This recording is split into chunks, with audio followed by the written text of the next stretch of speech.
ሀይ እንዴት ናችሁ? ዛሬ ማሳያችሁ የአሳ አሰራር ነው። ቀለል ባለ መንገድ ነው የምሰራው።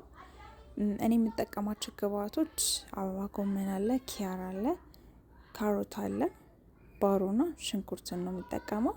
እናንተም ቤታችሁ ውስጥ ያለውን ነገር ተጠቅማችሁ አሳን ቀለል ባለ መንገድ መስራትና መሞከር ትችላላችሁ።